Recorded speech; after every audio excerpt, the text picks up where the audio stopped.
Hey everybody, thanks for joining. Today's guest is Rob from Cognitive. How you doing? I'm good. How are you? Good.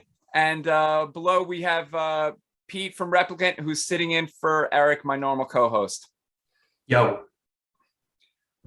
So let's get right into it. You guys had a tour recently. People who watch the show regularly will know that Pete sits in for Eric from time to time, and just so happens that you guys were doing a tour with them and have. Yeah, I was excited to ask him because I've been a fan of Replicant for a while, and that new record's like really sick because it's like gore guts and negativa worship mixed with like Burnt by the Sun, and it was like really New Jersey style, which I love. So that was really cool. We share drummers with Hath, and obviously they got some hype going on with them right now, and like I love their music, so like that was awesome. And then we really got lucky to be able to get inoculation on there as well for some of the dates when Replicant jumps off.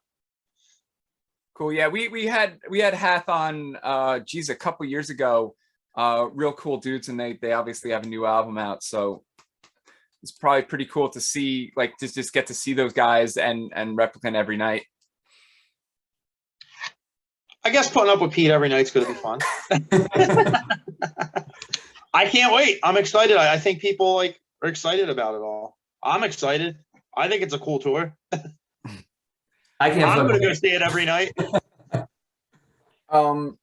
So you guys are from Jersey, but are you close enough to Philly to be like in the Philly suburbs? Okay. Yeah.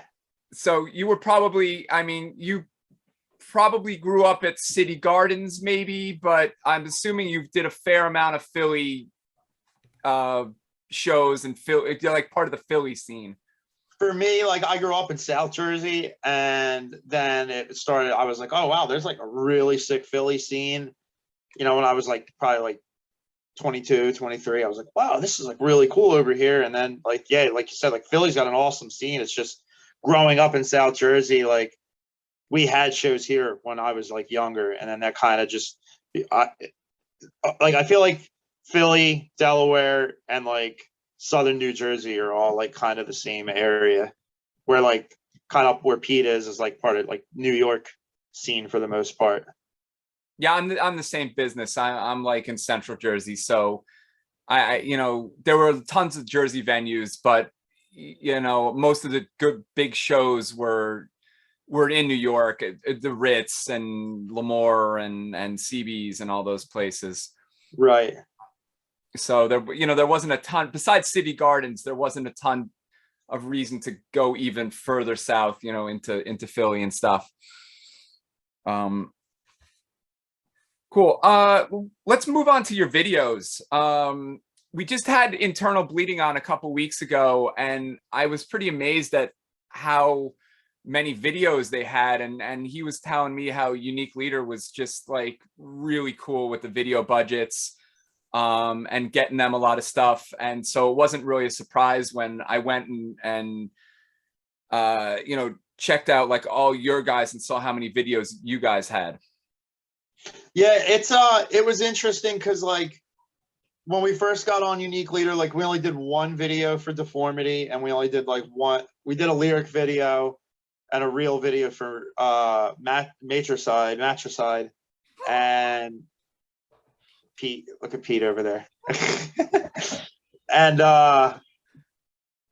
we did the Fragmented video for that, like I think it was like a year and a half after the release we shot that video.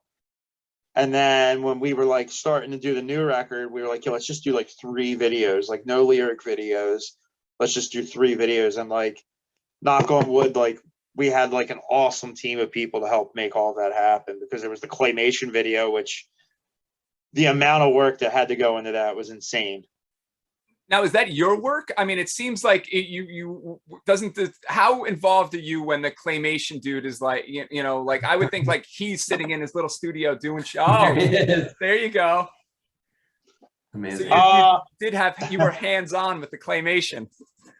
No, I actually wasn't. It was interesting. The dude Jack Greenman, shout out Jack Greenman. Somebody tagged him on Facebook because like I loved Tool videos growing up. Like I thought they were like just dark and eerie, and I was like, dude, it'd be so cool like a death metal band did it like that. But we were like, let's have fun with it too. And he was like, I can do it, and he did it for a ridiculously fair budget, I thought. And he was just sending us, hey, I just got the supplies, you know, I got this going on, that going on, and like for the amount of time it took, like, you know, he needed breaks here and there because it's frame by frame and everything. So it was time consuming, but like he delivered it when we needed it, and he was awesome. And he just was, I think he's in Maryland, and he was just sending us pictures and just like, hey, this is 7 seconds of the video. This took me 12 hours to do or whatever. But no, we had, and then when he was done, he was just like, do you guys want the figures? And I was like, yeah. Oh, shit. And he didn't charge you extra? No, he was just like, I'm going to keep one for myself. I was like, dude, go ahead. And then he sent us, well, I think he sent us 3 figures, and we gave one to my buddy who's like our biggest fan ever for one of his wedding gifts. He's like the biggest Cognitive fan. He has every shirt ever made. And I was like, dude, he's going to lose his mind if we give him this. So we hooked him up with that. And I've got the 2 here. One's going to our practice spot soon. That's super cool. Then after that, we did the To Feed the Worms video, which was kind of streamlined. You know, just like lights and some fog and stuff like that, and some puking up blood. But that wasn't like super involving storyline wise. And then the ENIAC video, we got real lucky. And it's funny because we shot the ENIAC video and the Feed the Worms the same day. I will never do that again in my life because we could not move the next 2 days. We were like crippled up, like, I can't move, I'm so sore. And our buddy Tony from Zen Beast Media, he's an abiotic and pathogenic. He did all the computer graphic stuff, and we were just like trusting him, and then he was just like, here you go. We were just like, holy shit, dude, this is crazy. Yeah, that video is amazing. It's so sick. Yeah, when we got that, and we were just like, what? Because like everyone was nervous because everyone's like, dude, we're gonna do a computer graphic video with us like a blue screen, and like it was just a shot in the dark. I mean, I trust the guy, but like when he sent it to us, we were just like, whoa. Yeah, I have to say, if somebody was like pitching me that video and was like, oh, the skull was gonna like sing the song a little bit, I'd be like, oh, like you know, like you would have to, like, you must have needed a trust with that description. Yet it is so fucking awesome that so it's funny, we didn't give him any ideas except the lyrics. We were just like, here's the lyrics, here's the music, this is what it's about. And he was like, okay. And then he was just like, dude, this is done, this is how it is, tell me if you need anything changed or anything different. And we were just like, what, dude, this is crazy, dude. We couldn't believe it. What he sent you was like pretty much the final video. What's that, Pete? I'm sorry. So like what he sent you guys was pretty much the final video. Yeah. That's dope. Yeah, that shit crazy. is crazy. I love it. I watched that video like 100 times. Yeah, no, that's a super awesome video. And again, I'll have all the links. People who know the show know that I put all the links to the videos and all the crap below. So definitely check out those videos. Yeah, because there's like some crazy Terminator backdrop shit going on. The guy just did an amazing job. I couldn't believe it. And it's cool because we're talking about like not giving anyone ideas. Like when our artist did the album art for the new album, we just told him to do whatever he wants. We didn't. That's when it comes out the best. Yeah. That's when it comes out the best. It's like, you're like, you know, you're the artist, we're hiring you, you know, it's like, you know, here's like the theme and like, you know, execute your vision. And then it's like, that's, I don't know, at least to me, it's like without all the micromanagement, like that's when it always comes out the best. Yeah. I mean, like, I'm sure like next record, when we're ready to like come up with all that stuff, we'll probably have like an idea, but like maybe, who knows? I don't know. But like for that one, it was really cool. And I don't think I've ever seen someone so appreciative. Like he was like, really? He was totally just like, really? I was like, dude, it's fine. Like, you're the man. Cause he did that guy did Matricide as well. And he did that. And we were just like, dude, you did great with that. And we had an idea, but we're like, dude, like, have fun. Do what you think you want to do. he was so excited. Again, with the video theme, let's talk a little bit about the Fragmented Perception video, because that, talking about themes, like that definitely has got a theme. So I was curious where that came from. Like, was the actor a friend of yours? And it is, I know there's a message at the end, so I was wondering if there was anything to that.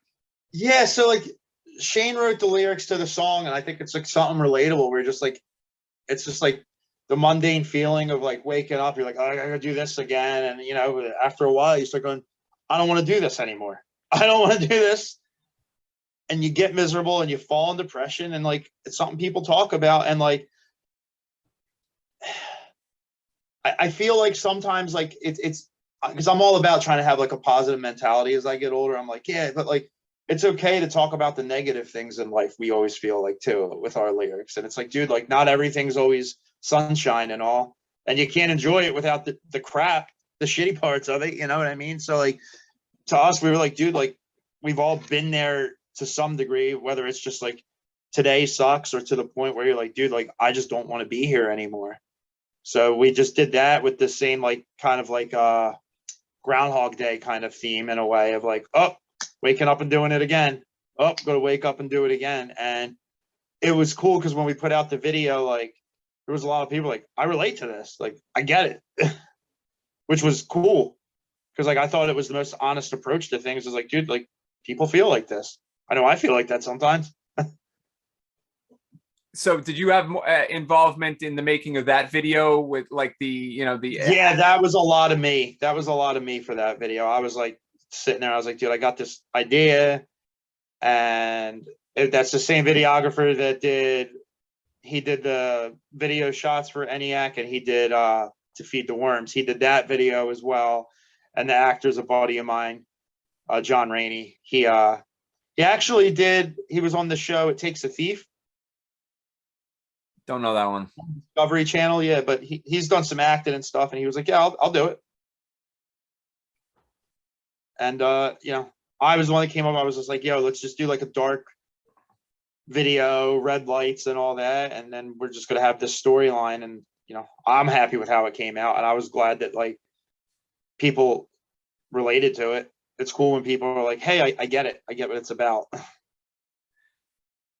Yeah, I always find it funny reading sometimes through the comments of YouTube videos, and I like really depressing music, and you just see so many comments on there like, oh, this video helps me get through a lot of shit and all that stuff. And I do think that people who are a little depressive sometimes like to watch that stuff because they can relate to it. And it's interesting because like for me, like I don't know if like it's weird for me because like I said, like the Claymation videos for some reason were always like awesome. But like I'm there like Alice in Chains is easily one of my favorite bands of all time, and like I find their music and lyrics really relatable. So it was cool to see somebody, if they didn't know the lyrics to that song, thinking at least the video content was relatable. So that was really cool because like I don't know, like I don't think like for the most part we're not all singing about aliens and stuff like that in our death metal band. Like a lot of our stuff's just about like average day-to-day life stuff, and it's just a different take on it. But that one was kind of on the nose with the lyrics and all, and it was cool. I'm glad we did it. You do have some sci-fi stuff though. Yeah. Well, actually, Deformity is all about the Jersey Devil. The whole Okay. record. That's all about the Jersey Devil, and then there's a lot of just like there's a lot of like self-loathing and just like things are hard in a lot of the songs. And then we've got some video game references, like The Mall and the new record's about Halo. To Feed the Worms is about Legacy of Kain on the new record. But like there's that's a video game? Legacy of Kain. Yeah, it's about vampires. That's why we're Okay. puking up blood in the video. And there's like a song on that record about drug addiction. There's a song on there just about like anxiety and stuff like that. So like we cover a lot of different stuff. Speaking of Worms, you toured with Wormed. A long time ago we did, and it's still one of my favorite bands. Yeah, no, that's a really cool band. They're from Madrid. Yeah. One of the Um, best bands ever. Oh yeah, amazing band. So any particular stories about that tour? Because I think you went with, I read somewhere you went without a bass player or something like that. Yeah, that was before we had a bass player. We had a hard time finding a bass player for a long time, but like that tour was just wild because it was like that was like kind of like one of our first tours I think ever, and it wasn't like really long. It was like 8 days and stuff, but like it was we were the opener, and then it was Condemned from Cali, Infernal Revulsion from Japan, who were like an amazing, Wow. such a sick slam band, and then like Wormed was just like mind blowing, and I was just starting to get into them when we did the tour, and I wish I what's the name of that? What's the name of the album? Extremordos or Yeah, Exodromus. yeah, that had just came out, and I wasn't on to it yet. Like I can hum that record back to front now, but like I didn't know it then, and I wish I knew it back to front like I did now. So when I seen it, I was just like, oh, this is the part. So I was just learning it then at the time, and I wish that I appreciated it like I did, like I do now, because like that record is chef's kiss. No. What year was that? Infernal Revulsion was incredible too. All the bands were awesome, but like Worm's just some next level shit, man. I did notice that because obviously when I gonna interview a band, I check out metal archives and stuff, and I noticed you, like every band, you have a decent amount of past members, but your live members is like a list like that. It's got to have 50 people on there. Yeah, it's brutal. So like we always like we had lineup changes, and a lot of it like we're cool with everyone still. It was a lot of it was how much we tour. And we're not young, so it's I can't go on tour. And the live thing in particular was like, so like our drummer AJ, like he can only do like one tour a year. So like we always have to get fill-ins for him for the most part. And on top of that, for 2 years, our guitar player Harry, who's like besides me, he's the longest in the band. Like he's put a lot of time and work in. He had taken a job where he was on the road constantly for 8 months out of the year. No days off. He was like, I'm in Connecticut, I'm in Tennessee, I'm here, I'm there. And it was like good money, like really good paying job. And he was like, I got to do this for 2 years and make money. So like we had to go on tour without him for a while. And it was just like, we got to get Phil in. We got to get a Phil in to cover for Harry. We got to get someone to cover for Harry. And it was him too. He was saying like, he didn't want us to stop. He was like, yo, when I'm done this, I'm going to hop back in. But he was like, don't not do this stuff because of us. And it breaks my heart to this day because one of the last, right before COVID, when everything happened, we were just on a streak of going out on all these really cool, awesome tours. And he had to miss out on probably the busiest, best year for us touring wise. I was going to say, it's a shame that you couldn't have planned your tour around his work schedule. Dude, there was no way. His job was brutal, man. He was laying like running track that you run on. Okay. The chemicals, but yeah, it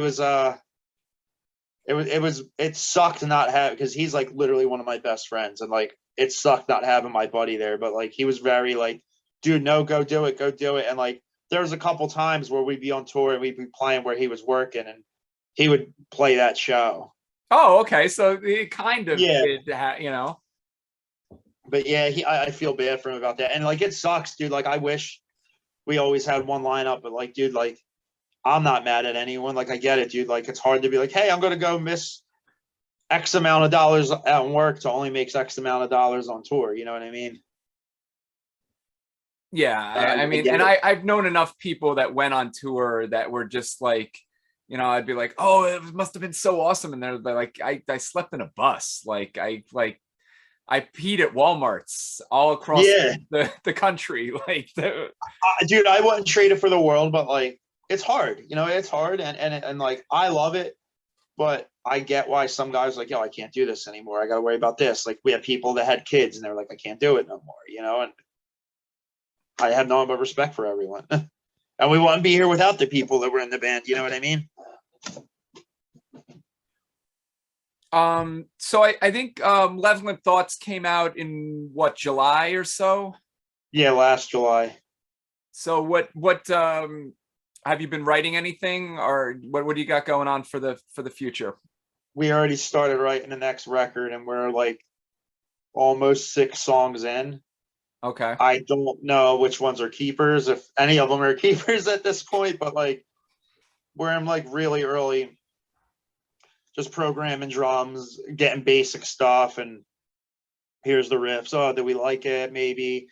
We gotta try and get vocals to it and get some like better sounding drums, because it's just like me and Harry are programming basic drum beats that aren't fancy or like sounding good, but the foundations are there for about 6 songs. I think we have like 3 solid songs down that I think will end up on the record, but it could be more. I don't know. Do you guys like write like just like tons and tons of songs and then like pare them down? Or like if you come up with a bunch of ideas and you're like not really feeling it, do you just like move on to like the next thing? Or do you try to like make it work and then just like have like a ton of like songs and ideas to kind of like pick like the gems? The last record, we had 13 songs written, I think, and we only kept 10, I think, 9 or 10. And we're reworking some of them now. And I think this record, we're going to try and have as much as we can and just really pick the good ones. But like normally I have a string of riffs and Harry has a string of riffs, and it's like we'll get together and be like, hey, look, maybe we could combine these. And sometimes I just write a whole song, and sometimes Harry just writes a whole song. And then others, like Harry's working on a song right now that he was trying to put on the last record. That was one of the songs that got scrapped. And he's like, I'm like, I like this part half, but I don't like this half. He's like, yeah, I can't tell if I'm forcing these riffs because I like them, but I'm stuck on them. I don't know. And I'm sure you know how it is. Sometimes you're like, I really like it. And then like 10 weeks later, you're like, this was the dumbest crap I've ever written. And I don't know why I wrote this. And I thought it was good. It's hard to get sometimes when like you're, you know, you think you come up with something cool and then you're like trying to make it work and it's just like not working with anything else. And it's like hard to like let it go, you know, because it's like you can almost hear it like working in a way, but it's like trying to like force it too much. It's like, nah, this is like, I got to move on, got to try something else. Yeah, it's hard, man. And oh man, there's just so much. And you ever have the days where like, I'm going to go home and write and nothing comes out? It never and works that way, yeah. Then there's the days you're like, I'm going to pick up my guitar for 10 minutes. And you're like, I just wrote 12 bangers. Like it just happened. Right. That's like the whole thing about like, you know, like not like, it's like waiting for like the creativity to strike. It's like when you try to plan it out and you're like, okay, I'm going to be creative like at this exact time for this exact amount of time. It like never works out that way. Right. It's like, that's not how like our brains work. There's times I'm in like the car driving and I'm like, I'm going to hum this into my phone and make a riff later, or just like, or I'm going to hum the drum patterns. And then I'm like, okay, now I'm going to write to that. Cause like, I don't know my music theory. Like now that we started using Guitar Pro to like we wrote all of Malevolent Thoughts with like, I think we had 3 band practices before the pandemic hit. We had like 3 or 4 songs maybe written. And then it was like, I was like, I got to start learning how to tab stuff out. And I was sending them to Harry because he was on the road working. We couldn't. So he had a guitar. He had a guitar with him. Yeah, and I'm sending him stuff, and then he's sending me videos of riffs, and I'm like, okay, I learned it. Now I got to try and tab this out when I can. And oh man, it was interesting, and like I'm starting to learn like more like theory stuff now because of it. But like I'm an idiot. I'm not even going to pretend like I have any idea what I'm doing. People are like, dude, that really crazy Meshuggah riff you wrote that's in like 7. I'm like, oh yeah. Yeah. I'm like Tim Allen. Oh, yeah. I doing. What are you guys tuned to? What are we tuned to? Yeah. The pits of hell, dude. We're tuned to G sharp. Woo! So like we have like fucking like heavy telephone boys. Wires, like for guitar strings. And you guys are 7 strings though, right? Yeah, so our E string's a C sharp. Okay. Right. It's a pretty solid death metal tuning right there. Yeah, I'm a big fan of E flat. That's pretty cool. But I don't know. I like the tuning. I think it helps us sound heavy. Hell yeah. Yeah, that G sharp is thick. It's heavy. It's just sometimes we write riffs. I'm like, this is going to sound awesome on record, and when we play live, it's going to sound like like diarrhea. yeah, just like giant farts. Yeah, which is sick. Yeah, fuck it. Get those chunky ribs. That's all that matters. The first 4 frets. So did you guys track the record? Was Harry still on like away, or did he like get some time off to come back and track it, or? No, he got done. I think it was like October, and we were like, okay, well then let's go in around this time. And we had like the second he got back, he was like, I'm taking a week, and then he was just like behind his guitar, like catching up on everything, and like he was real motivated, like, come over and teach me stuff and blah blah blah. And he was like, he'd started writing a couple solos, but he had homework, and he was just like boom boom boom boom firing them. I've never seen him like, because I was nervous. I'm not gonna lie. I was like, this guy, because he was working like, there's, depending on the job, it could be like 12-hour days. Yeah. Who wants to do anything after that? You know what I mean? I don't want to sit there and play guitar after 12 hours of work. So I was like, dude, I hope he's going to have it. And he killed it. And it was just like, okay. AJ did the drums. I was like, hey, do you want me there? Playing with you? And he was like, no, I'm fine. I got all the scratch tracks. And he used it was either that or he used the Guitar Pro tracks for when he recorded the drums. You recorded the drums to the Guitar Pro tracks? I don't know if he did or not. I don't remember. Yeah, I was super interested when you said you were programming, you programmed the drums. So I was kind of curious when the programmed drums become the actual drums, and if that's a quick track situation. Yeah, so for us, we write the stuff. We definitely figure out the tempos, and then like I program. I try to do a little bit more of the drum programming between me and Harry. Harry's very just like, here's 3 beats. I get into a little bit more like that, and like with fills and all. But like my drum program does not really sound too good. But what happens is I send it to AJ, and it's very like, oh, okay, that's the fast blast beat part. That's the slam. That's the groove.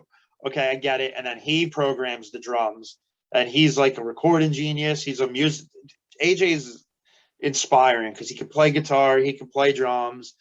He's just smart with all that stuff. So like he programs the drums, and they sound real. They sound like he played them. And we're like, that's cool, or let's change that. And then he tweaks it. And then we try and get together and jam a couple times before we record and be like, maybe change that or this. And then, but we didn't have that chance with Malevolent Thoughts because the pandemic was, going on. So and it was early. Like we did, like when we got to record, that was pretty much the first time we had gotten together since that March. So I'm still fascinated by this. If he's an actual drummer, wouldn't he get like a MIDI set, or to, when you say program it, like he's programming it with pads, or he's programming it? No, he's just sitting there typing it on the computer, and he's quick with it. Okay, he's crazy.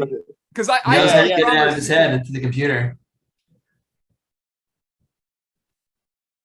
Yeah, because like when I program, this is like my mind is like blowing up right now, because like when I program drums, a lot of times I'm using the mouse and moving my snare beats and stuff. But I've seen real drummers who can actually play the drums on their fingers, so they're not moving the notes and copying and paste. They're like literally yeah. So he's like one of those guys that can do that.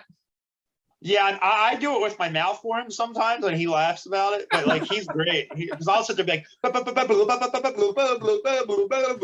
he's like, oh, gotcha. I'm like, dude, he's quick with it. He's quick.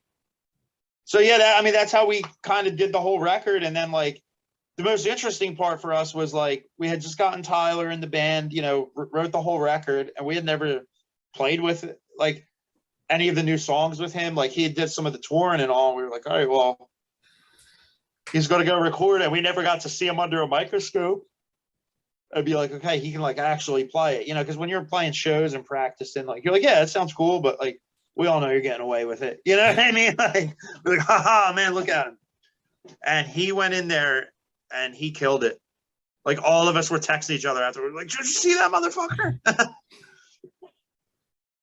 So it was an interesting experience, and I'm glad we learned how to be able to do some of that stuff remotely. I don't ever really want to do it again in a way. Yeah.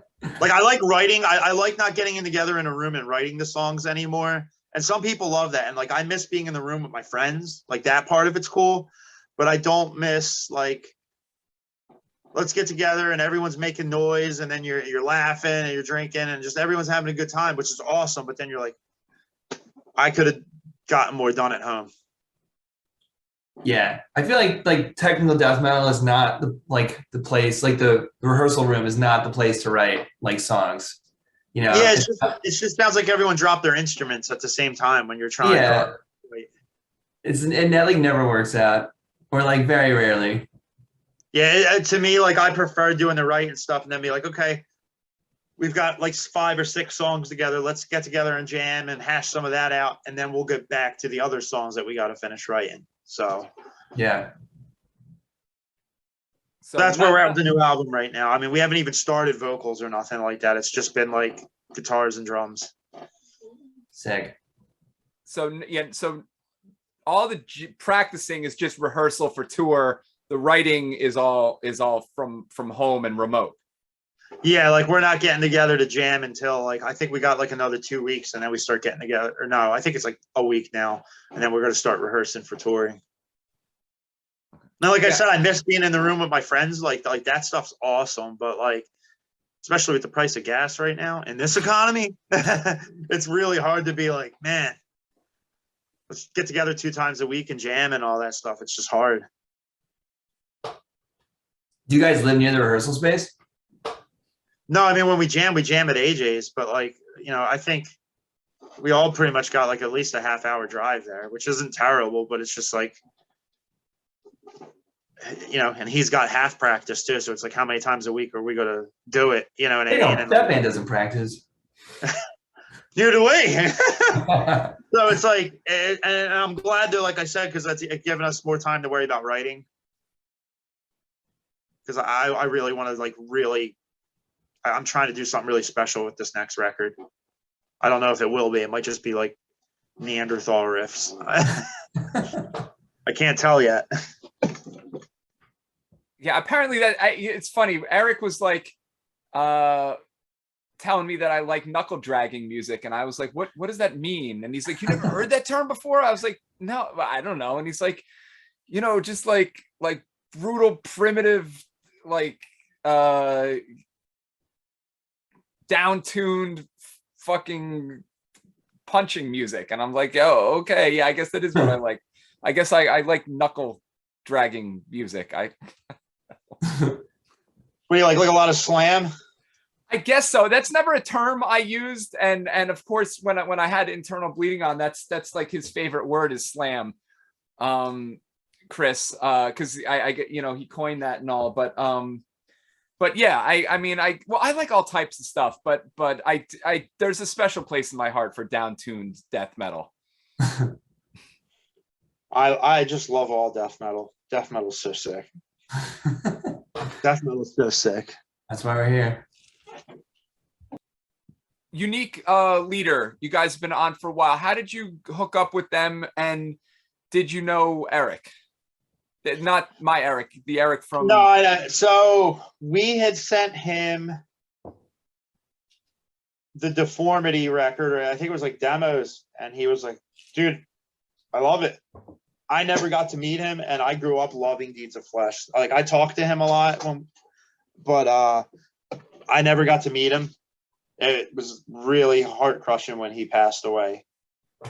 And, you know, I'm appreciative we got to play, like, his, like, benefit show and all that, like, the Remembering show and all that stuff. That was really flattering that we got to ask to do that, but he was, like, very supportive of us. Like, he was the man. And he did so much, like, dude, like, early Unique Leader, too, was, like, so important to me because it was, like, Psychroptic, Disgorge, Mortal Decay, Gorod, like, all them bands were on there, and it was just, like, really important. Like, Deeds of Flesh was on there, Spawn of Possession, like, all them bands were, like, really important to me when I was younger. So who's running Unique Leader now after Eric? Jamie Graham, okay, and Matty Way. Okay. And I assume that they were involved. Like Eric Lindmark used to own it, right? He was like, oh, like most of these labels are like one guy is like the guy. Yeah, that was like Eric's baby. Yeah. And then yeah, Jamie has it now, and he's the man. Jamie's a good guy, and Maddie's awesome too. Like Maddie used to sing in Discord and Abominable Putridity and all, and he's like one of the influential, like, brutal death singers, and he's a really nice guy, and they got a cool PR team. So they treated us really good. We did 3 records with them. So. And I assume that it would be a given that the next record would be with them too. Oh no, I guess. You're gonna get G-checked. You're gonna get G-checked. Wow, What? This guy. He didn't do his homework. Chris. Do I have to edit this out? No. Chris, You're not you with. didn't do your homework, Chris. You're not with. Chris, we're in the big leagues now, baby. Oh, get out of here. We're on Metal Blade now, Chris. Oh shit! I did not realize that. Okay. Yeah, we're on Metal Blade now, which is like still like I can't believe it. I'm still in my mind. I'm trying to figure out whether I want to edit that out or just. Yeah, you probably want to look cooler than you just did, dude. Okay. Yeah, so tell us a little bit about that. I want to hear about that. That's. I don't know what to talk about, man. It's Metal Blade. Like, what else do you say? You know what I mean? It's just like Cannibal Corpse, man, and King Diamond. Like, we were talking about King Diamond and stuff. I know, right, dude? It's fucking Crazy, sick. Dude. So Kill nuts. Switch is on there. Rivers of Nile. I could name so many bands that are on there or have been on there, which is like wild. I can't believe it, and they've been so good to us. Like, you don't expect when you get on something that big to be treated like so good. Like, it's awesome. It's still crazy to us. Like, when we announced that too, like, I didn't expect like that many people to be so happy for us. That was humbling in itself. Fuck yeah. You know who wasn't hyped for us? Chris. No, tell me, please. I'm He's hyped now. Okay, so I missed the big announcement that you guys had signed to Metal Blade. It's okay. These are jokes right now. Now we're just having fun. Yeah. Man. I can't wait for the Cognitive Cannibal Tour. I'm stoked for it. God, dude, I don't. Them guys are the best dudes. They are so nice. I can only imagine. Yeah.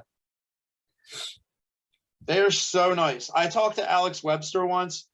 I seen him at like Mayhem Fest, and I got to talk to him for like 45 minutes. I was talking about like Conquered Dystopia and Blotted Science, and he put his bass down on the floor and talked to me for like 45 minutes about Hell yeah. just straight nerd shit. Nerd shit. I was gonna say that's like Blotted Science, especially. Eric Rutan, he's really nice, dude. Like, oh, dude, talk to him about the Eagles, man. Go Birds. Yeah, that guy loves the birds. Loves the skronks and the birds. So sick. Are you a Philly Eagles fan, being from down that area? Is this another one that I was missed? Go Birds! Okay. I don't think Rob has a choice. Yeah. I like the Birds. I got some backup teams for sure. I'm not going to pretend I don't, but Backup teams. You gotta. I knew guys like that. If they liked the and I'm not saying the Eagles are shitty because they won a Super Bowl recently, but some of my friends who have liked shitty sports teams will have the backup team that they can root for. That the minute their shitty team gets out of the playoffs. When I was younger, I was like a big Bengals fan, and I was really excited to see them go to the Super Bowl. Crushed when they lost, but I was also happy for Matt Stafford because I think that dude's a great quarterback, and he got put on the Rams and he did it. I agree 100%. I don't know. I just liked. I go Birds. I like the fact that I could watch the Super Bowl and not care who won. So that was nice for me because normally I'm loathing one team or the other. It was a really good Super Bowl too. It was entertaining. Because the last time the Rams were in, that was one of the most boring Super Bowls I've ever seen. I just remember the last time the Rams were in, it was like a really boring game. Versus this game was just like back and forth. Dude, I thought this was the greatest football season, aside from when the Eagles won the Super Bowl, that I think that I've ever seen. Like, dude, the playoffs were insane. The Bills-Chiefs game was crazy. The Chiefs-Bengals game was crazy. The Rams Buccaneers game was crazy. Yeah, I saw some of those. Not as crazy as this tour is about to be. Ooh. You guys got a set list picked out? Yeah. Can you plan any like deep cuts?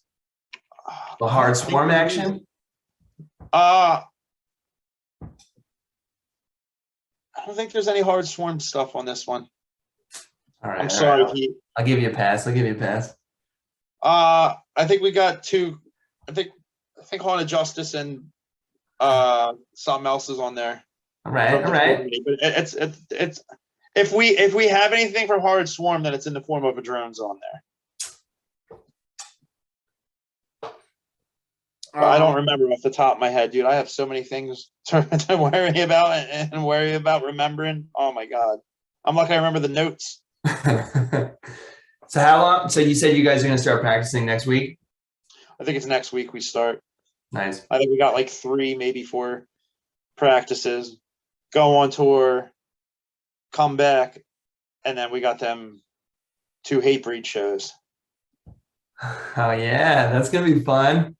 I can't believe that. Dude, that's sick. Yeah. Okay. Wasn't that? I There was think I another did one hear too, right? about. What's that? Somebody. Chris, go for it. I was gonna say I did see the posts about the Hatebreed shows. Yeah, that's another thing I can't believe is happening. I was like, what? We're playing with Hatebreed? Yeah. And Jesus Piece. Like, I love Jesus Piece too. Like, I can't believe it. It's crazy. I'm just looking through my notes for other things, and clearly I've missed a couple, but